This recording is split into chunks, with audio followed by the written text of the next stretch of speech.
Over these last few mornings, I've been exploring the what to do, how to deal with feeling lost, whether that's lost in your whole life, having no idea what you're doing, or lost in a small part of your life, your relationships, or your work, or your artistic practice, or whatever.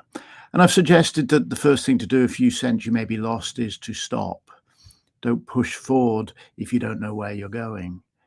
Uh, Second thing, perhaps, is to become present, to ensure that you are connecting with where you actually are so that you can make decisions based on reality, not on some imagined dream of who you ought to be or who you want to be, for that matter. And yesterday I was suggesting that after you become present, you spend a little bit of time observing. Let's look at that just slightly more.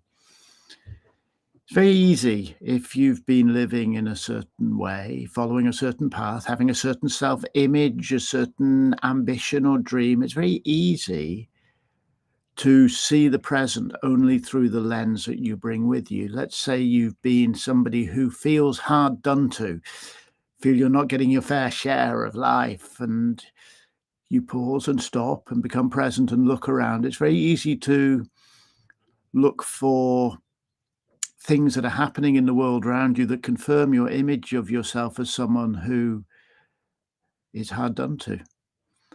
Or if you're somebody who feels yourself to be constantly struggling to keep up, when you look around, it's very easy to see justifications and proof that you are struggling to keep up. It's called confirmation bias.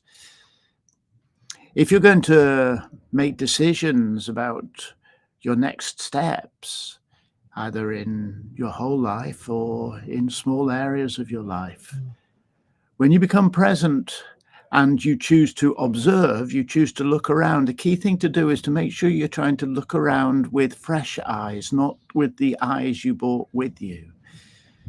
If you've been a teacher, don't look around only through the eyes of a teacher. What other teaching could I do? If you're someone who's been struggling in life, don't look around through the eyes of someone who's struggling. Try to use that phrase to see the world as if for the first time. If you see something and you think that's bad, ask yourself, is that really true? Is it really true what I'm thinking? Is a story I'm telling myself really true? Try to see the world with the freshest eyes you can. And so you will allow the world to tell you what it is rather than you sitting there telling the world what it is. A significant part of change is opening ourselves to the possibility of seeing the world with fresh eyes. So when you feel a little bit lost, stop, become present, and observe, but monitor how you are observing. Observe with eyes of wonder, eyes of awe. Instead of going, yes, that's familiar, say, what is that? Instead of saying, yeah, I know what this is going on, it's always like this, ask yourself, what could this situation be? Not what do I think it is, what could it be? Fill yourself with the possibilities of change if you want to engage in a process of change. We go through this journey.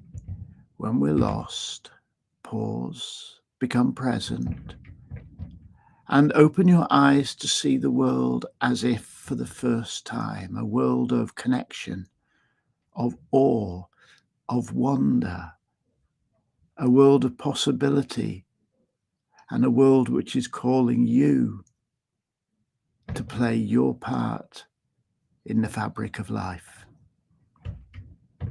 I hope you have the most wonderful of days. I'm offering all sorts of coaching packages at the moment, short, medium, longer term. If you'd like to work with me, reach out.